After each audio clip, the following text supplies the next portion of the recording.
welcome to Phoenix Cinema Podcast. I'm Chris Austin. And I'm Luke Parker. And he is Luke Parker. He's back. I do not have to do Luke again, which is lovely. I enjoyed Welcome your back, impression Luke. last week. I thought it was good. Yeah, was it accurate?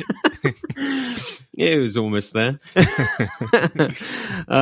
Welcome, everybody. This is a podcast where we discuss what's showing at the historic Phoenix Cinema in North London. And this week, we are discussing Korean filmmaker Bong Joon-Ho's new film, Mickey 17. Cool. So Mickey 17, directed by Bong Joon-Ho, is a darkly comedic sci-fi based on Edward Ashton's novel Mickey 7. The story follows Mickey Barnes, played by Robert Pattinson, an expendable on a colonization mission to the icy planet Niflheim. As part of a mission that uses cloned individuals for hazardous tasks, Mickey's death is expected, but when he's thought to have died in the line of duty, he's mistakenly reprinted. To his surprise, a new version of him, Mickey 18, replaces him aboard the ship. With multiple clones now on board, Mickey 17 finds himself in a direct conflict with Mickey 18, forcing them into an uneasy alliance. As the two attempt to survive in a mission plagued by dangers, including alien creatures, they face a ruthless command determined to eliminate them. Exploring themes of identity, ethics, and survival, Mickey 17 combines suspense, dark humour, and sharp social commentary on the cost of human life in a corporate-driven future. So, Chris, how was this one for you? Perfect, thank you, Luke. Well, yeah, it was great fun. It was great. For sure, fun. it was a good time. Yeah, yeah, it really was. I can't say that it's my favorite Joon-Ho, but it's a really fun Joon-Ho. I mean, to be your favorite Joon-Ho, like that's a task in itself. True, and I'm already flopping because I still haven't seen The Host, for instance. And yeah. I'm the same. I've seen his big hitters that everyone knows, but I'm definitely not an expert on his filmography. Have you seen The Host? No. You see, and like I know it's going to blow us away because. I mean, uniformly across the board, everyone, you say that to people, they're like, you haven't seen The Host, so, Yeah. But what I have seen, I mean, it's not my favorite Bong Joon-Ho movie, but no, I had a really good time. With this. Oh, awesome. Yeah, I mean, I'm the same. I thought it was really funny. I think one thing I will say about it is that it didn't have the cinematic scope that I was expecting. I really wanted to go and see this film in IMAX because I thought, this is going to be quite a big grand sci-fi. I think Stefan did. But I ended up not seeing it in IMAX in the end. And I feel like Same. That wasn't actually a big issue for me because, it's not like this big grand action epic. There's great cinematic scenes, don't get me wrong, but I feel like I didn't really lose anything. So that's a great point, actually. I mean, did they shoot in IMAX? I don't think so. That I'm not sure of, but I just feel like from the trailer, from the trailers that I did see, it did kind of give off more of a, something of a bit more grander in scope. That's not really to any detriment of the film. I still thought it was a good film. It just wasn't really what I see what you mean. in that sense. It was much more isolated and much more contained. Very true. Yeah, that's a great point. I actually never thought about that. Yeah. But I totally agree with you. Yeah, I don't think you lose much by watching, in a standard, but you need to see it on as big a screen as possible, but it doesn't have to be IMAX necessarily. Yeah. Cool. So, what were what did you think of the performances, for instance? Just the film in general, I agree with you. I think it was good. It doesn't hold anything up to like Memories of Murder or Parasite.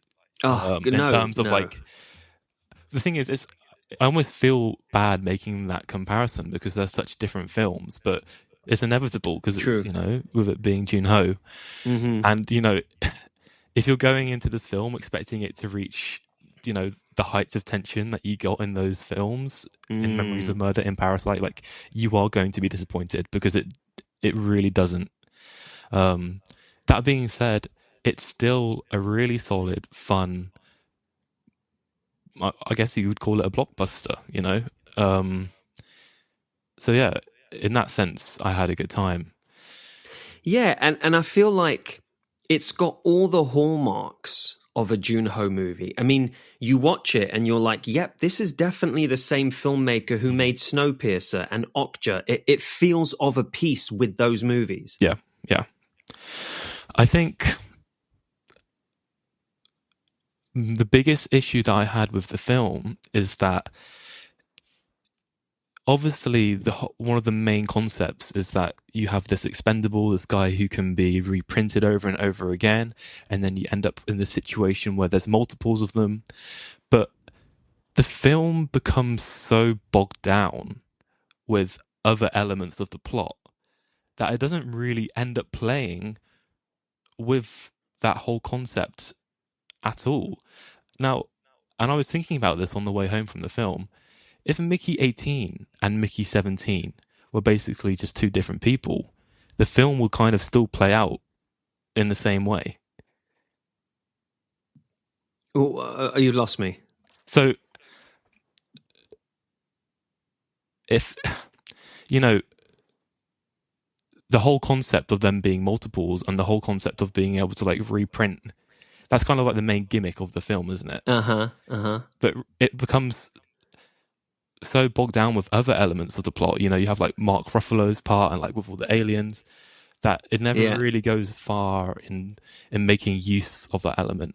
And what I'm saying is that, you have the multiple Mickey 17 and Mickey 18, but if they weren't multiples, if they were just like two different characters, the film would kind of still play out the same way. Yes, I see what you mean. Yeah. I see what you mean. That's interesting. I didn't really think about that too much, actually.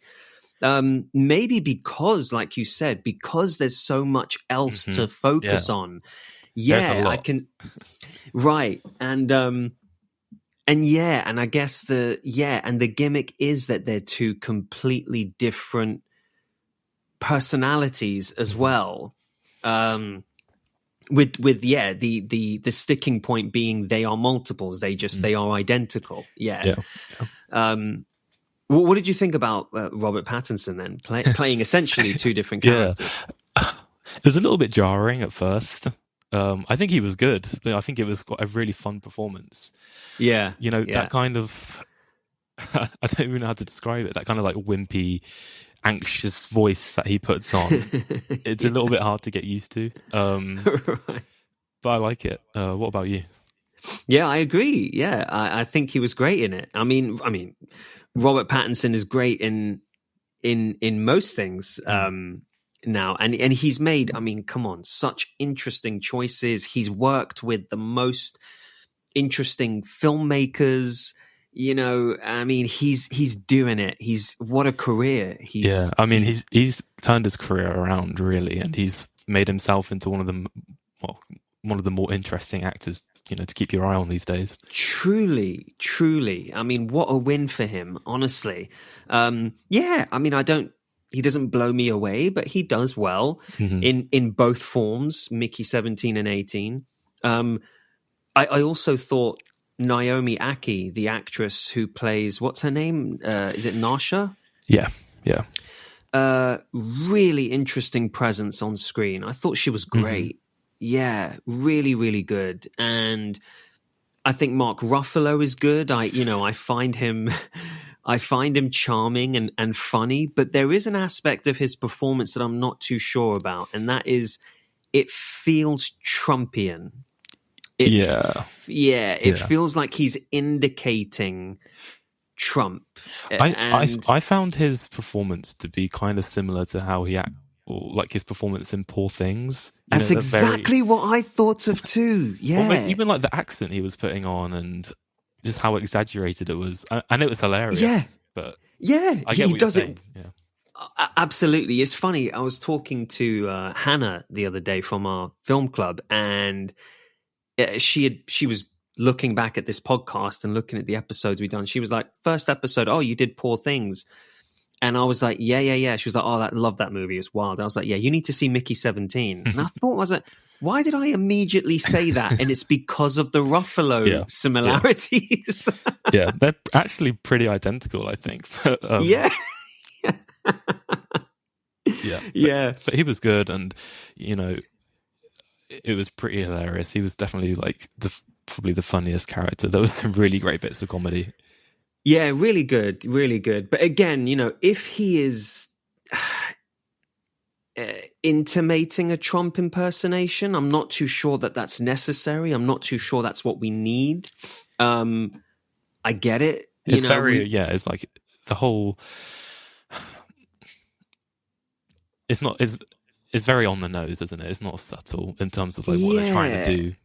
Right. And trust me, I don't want to see Trump on screen. No one does. We've got enough of that in our daily lives. You know what I mean? But and then Toni Collette as his partner in this. She's great. Of course. I mean, how much more praise can we lavish on Toni Collette? Mm-hmm. With her, I'm not too sure about her love of sauces and all of that stuff. I thought that was a little cartoonish. Yeah, that was a little bit. That was out of a lot of the humor in the film. I think that was a bit of a miss. It doesn't really make any sense, and it was just. I totally agree with you. It was a bit too cartoonish, which is kind of weird to say when you're like, we're just praising Mark Ruffalo, who plays like the most exaggerated character. Very true. But again, true. I totally agree with you. Yeah, I mean, I like that as a quirk of a character, but they go so far with it that I'm like, I'm not understanding this. I will say this as well. Now, there was something that really irritated me. Okay. And that was, so you've got this actress, Anna Maria Vartolomei. She plays Kai. What was that character? Thank you. That was a big issue I had with the film as well. Yeah. So confusing what their motives were, or like what their whole role was. Yeah. I almost feel like they definitely cut out a lot of her bits. Oh, possibly then. Yeah, possibly. Like her scenes just felt so fractured and unnecessary. It's kind of like they didn't want to get rid of her completely, but. Yeah, it feels, this romantic interest in Mickey 17 feels so shoehorned in, and I don't buy it. I'm not sure.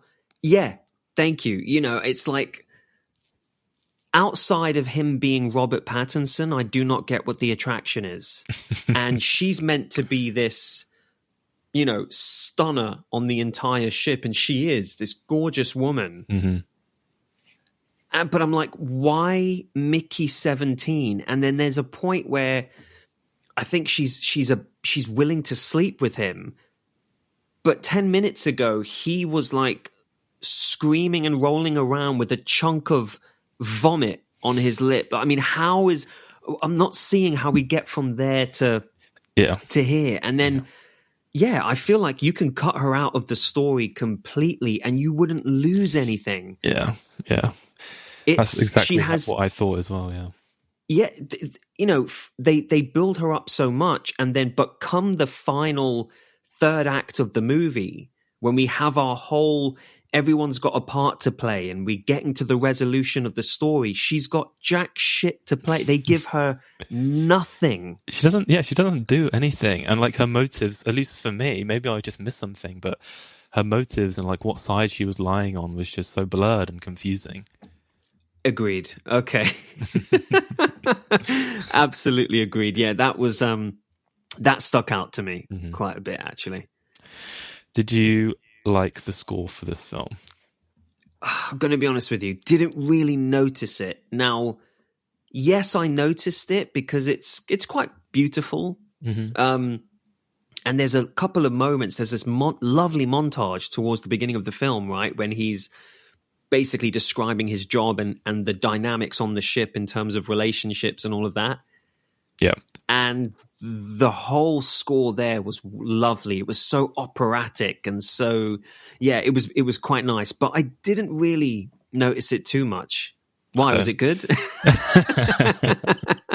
Yeah, I mean, I liked it. And I'm going to pronounce this wrong, but the score's by Young Jae-il. And he's known for doing the score for Squid Game, and he's also collaborated on a few films with Joon-Ho, most notably Parasite. Oh, interesting. And I did like it. I thought it was a really good mix of kind of like quite delicate piano, all quite pretty and melodic, and then there were kind of nice moments of things that maybe were a bit more abstract and interesting and a bit more dramatic. So in general, like, I actually really like the score, and I've listened to it all the way through since watching it. Oh, really? Yeah, I thought it was pretty solid. Oh, cool. But So I might do the same. I do kind of agree that I didn't really notice it that much during the film, but I've gone back and listened to it, and I think it's some really nice music in there. Interesting. Well, do you know what? I might just do the same then, because right at the start, before we started recording, you heard me listening to it, but that was just me trying to think about what song to use for your intro, and I was like, this sounds quite nice. So I might give that a listen, actually. What did you think about because there's a tone to this movie that is so quirky. Yeah. You know, it's like it's got this Joon-Ho quirkiness, and I guess that's just part of his brand, because when you think back to like even movies like Memories of Murder, that is a straight up like drama thriller, and yet he adds all these comical elements to it. You know, I'm thinking of the bar scene where the detectives are all getting flat out drunk and they're trying to discuss the case, and in the background you've got all these shenanigans going on with the guy trying to make out with someone. Do you remember that bit? Yeah. It's like arms and legs flailing. You know, he's got this quirkiness to him that I really like. Yeah, it's very recognizable, but it's kind of hard to put into words, isn't it? You know, right? It's almost quite fast paced and quite snappy, and there's quite like I don't know if intelligence is the right word, but it's kind of quite like an intelligent humor, just like layered on top of everything. And he does a really good job of blending that kind of humor with really quite intense drama, which is really hard to do. Right. Yeah. But yeah, I agree with you. He's got this really unique but noticeable style. And it comes across in this film a lot. Especially, I think this film is just especially heavy on the comedy as well. Yeah. I think that he's a weirdo, and I love that about him. He's always looking for the humor, even in his most serious films. Yeah, they all carry this comic tone to it, and I really love that. So the fact that, you know, he's gone all out and he's just leaning more towards that in this film. Yeah, that's great. What did you think of the aliens? That was my next question. We are honestly simpatico right now. Yeah. So what were they called? Creepers, right? Yeah. In this. Yeah. It's so interesting because I don't think that they were particularly exciting on a design level. I feel like I've seen this in a million films. Like, close my eyes and I'll just randomly point to one, and I'm like, yeah, it could have come from that movie. They kind of feel, to an extent, like the kind of aliens you'd see on some like low budget Star Trek episode. That's exactly what I was thinking of. Dude, what's going on today? Yeah, Star Trek. And at first, I don't know, it's just because I was like expecting something a bit. Again, like I said this before, I was expecting something a bit grander. So at first I was like, this design is a little underwhelming. But as the film goes on, like, they do become quite likable and quite cute almost. Yeah. And I think there was some really great like design and visuals in like the final showdown of the film. I don't want to like spoil it, but there's scenes where there's like crowds and crowds of these little creepers, and it's just quite smart the way they do it. And I think it actually ends up being pretty cool, even if they are, like you said, a little bit uninteresting. Yeah, for sure. I completely agree with you. They serve a function at the end of the day, and they do become so integral to the story in a way that I didn't see coming. And they even take it so much further, right? With the whole voice translator thing, and just having this thing speak back to you and have it it sounds like this deep Russian voice emanating from this massive creature is so weird in and of itself, but I dig it. Yeah, I don't know why I found that kind of plot device so funny. The fact that they could just like whip up this translator in like 10 minutes. It's just so exaggerated, and again, it feels dumb to say unrealistic because it's a film. Because it's just the nature of the film, full stop. But, it was a bit of a convenient plot device that I thought was quite funny. Yeah, for sure. And again, and I'm sure that's the point, right? That's it's meant to be a little ridiculous, but you just go with it. Yeah. Cool. Shall we move on to pairings then? Yeah, sure. Do you want to go first? Sure. I mean, this was one of those rare instances where I was like, oh my God, I've thought of like 5 or 6 pairings. You know what I mean? I don't think I've ever had that. Really? Oh, okay. Dude, I was watching the movie and I was like, it could be this, it could be this, it could be this. Because for me, there was just a plethora of options to choose from. And now that actually makes me so curious about what you've gone for, because I'm thinking it's got to be one of these, right? Okay. So I went back and forth. Honestly, it actually made it harder having so many to choose from. I thought I would pair it with another Joon-Ho movie, because you could pair this with Snowpiercer or Okja and it would make sense. Yeah. But I thought, let's not do that. It's already a Joon-Ho movie, so let's go with something different. So I went with the movie The Sixth Day. Have you heard of this film? I don't think I've even heard of it. From 2000, it's a film starring Arnold Schwarzenegger, and he gets cloned. Okay.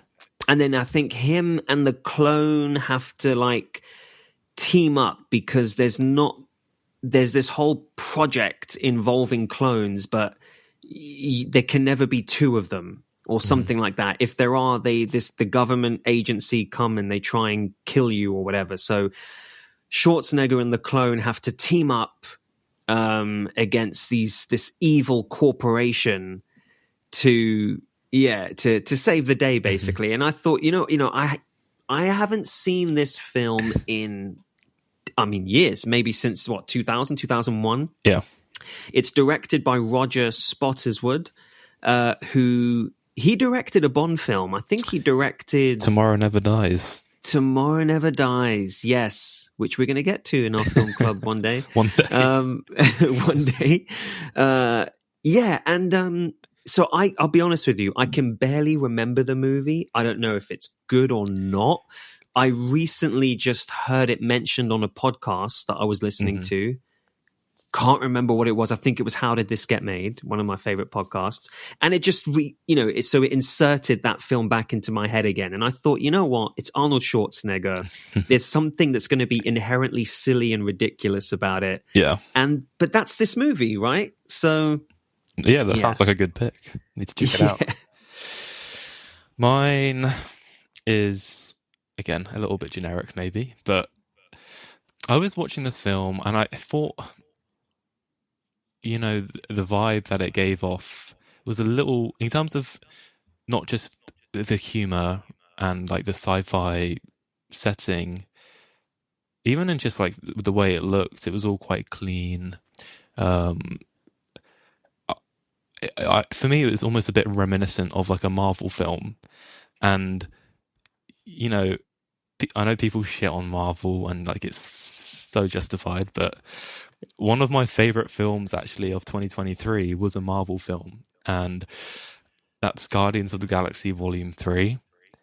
And I'd pair it with this only because I actually think Guardians of the Galaxy Volume 3 is a better film in terms of it has really good humor, especially for a Marvel film, but it has so much heart, and such emotional drama that I think this film almost tries but fails to deliver. And, you know, like I said, in terms of the vibe of the comedy, I just think it's a good example of something that Mickey 17's almost trying to be, but it does fail a little bit. And I just think Guardians of the Galaxy Volume 3 is such... I know a lot of people probably don't say this. I think it's such a perfect sci-fi film that just delivers on so many levels. So yeah, that'd be my pairing. Interesting. So okay, so you think that Mickey 17 fails in what? In trying to have heart? Wouldn't say it fails, but you know, I don't think it's particularly emotional or impactful, and if I'm brutally Very honest, true. I don't think it's that memorable. Mm-hmm. You know, I won't be rushing back to watch Mickey 17 again, essentially. Yeah. Whereas Guardians of the Galaxy Volume 3, even though I'm not even that crazy about the first two, I think it's a really beautiful film, which is, you know, an unusual thing for me to say about a Marvel film, but... No, that's great. I really see where you're coming from. And that's, I think, James Gunn, right? Mm-hmm.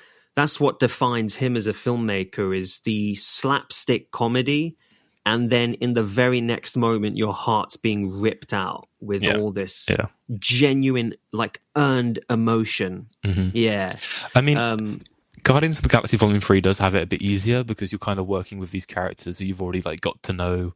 True. Kind of had this journey with already. So it's much harder in Mickey 17 coming in with something completely fresh for viewers. You have to do a lot more work for the audience, you know, to kind of reach that same emotional point. So again, maybe it's a bit of a crap comparison to make, but... but it stands. Yeah, no, I think it's valid. I think that's really valid. I remember, I don't know for me if to compare them, if I found Guardians of the Galaxy Volume 3 any better than the first two. I think, do you know what? My preference might even be 2. Okay, no, that's fair. That's fair. I just love the third one. I like I said, it's one of my favorite, if not my favorite, Marvel film. Oh wow! I didn't know that you felt that strongly about it. Yeah. I think it's like the only Marvel film I've given 5 stars. Actually, just looking back through my Letterboxd. Oh my word! So you wouldn't give the first Avengers 5 stars? Would you? God, yeah. Oh really? God, yeah. Okay. Yeah, I loved it. See, the next best one for me is The Winter Soldier. Oh, it's so good. So yeah, that is great. So good. And you know, I was actually speaking to someone at work about this the other day, but it's so annoying how the Russo brothers cannot make a good movie outside of Marvel. That's very true. Haven't they just you know what I released a new mean? one? Yeah, the Electric State. The Electric State. You know, flopped. and I mean, I don't even want to watch it. I probably will just check I'm a little it out. Curious, but yeah. But yeah, there's just, but when they did The Winter Soldier, brilliant. When they did Infinity War and Endgame, amazing. They Infinity nailed War it as well, man. That's so good. Come on. Yeah. I think I remember reading somewhere that's the Empire Strikes Back of the Marvel universe, yeah, you know, and it's that's a good comparison. Yes, yeah. That's great. Yeah. So, but okay, amazing, awesome. Yeah, I love it. I love that. That was none of my. I'm curious to what your others were as well. I thought of Moon. Did you ever see the film Moon? Oh yeah, with what's his name? Sam Rockwell. Yeah, Sam Rockwell. Yeah. Yes, I thought Kevin of Spacey that. as well. Yeah. Kevin Spacey's in it. I don't remember that. He's like the AI, the robot. Oh, okay. Yeah, I think. I'm pretty sure he was. Yeah. Yeah, I thought of that. I thought of Edge of Tomorrow, just because of the whole, you know, live, die, repeat element of it. And how did I not think of Moon? That's such an obvious comparison to make. You know what's crazy though? I thought of Moon, and then I I hadn't seen it in so long that I looked it up just to get a refresher on the plot, and I was like, "Ooh, this doesn't feel similar at all." Oh, really? Yeah. It's because there's so much of the film that is just him without there being another him, and then when there is, I personally, for the life of me, I can't remember, in terms of similar personalities, how. What's the word? How, apprehensive is it? How much tension is there between the two? I can't remember. I remember enjoying it, but. Oh, cool. Yeah. But I think maybe that's kind of what I was getting at earlier. Moon is a film that's very much solely about the fact that this guy's a duplicate or this guy's like a clone. Right. Whereas Mickey 17 is that's not even that big a part of the film. Yeah, absolutely. Yeah. But I mean, would you recommend this film? Yeah, it's definitely worth a watch. It's a fun time. 100%. Yeah, it's almost like it's not even worth thinking too hard about it. That's how much fun it is, right? Yeah. All right, excellent. Well, cool. I'm glad you enjoyed it, sir. Yeah, and you. And I guess I will see you on the next episode. See you on the next one. Thank you for listening, everybody. Go and check out Mickey 17 if you can, preferably at the Phoenix Cinema. Special thanks to the Phoenix Cinema. Our music is by Stefan Krieger. You can find more of his music on stefan-krieger.com, and our episodes are always superbly edited by Noah Anderson. Yeah, go and watch Mickey 17. And you know what? I'm going to meet you at the Phoenix Cinema when you do that. Bye for now.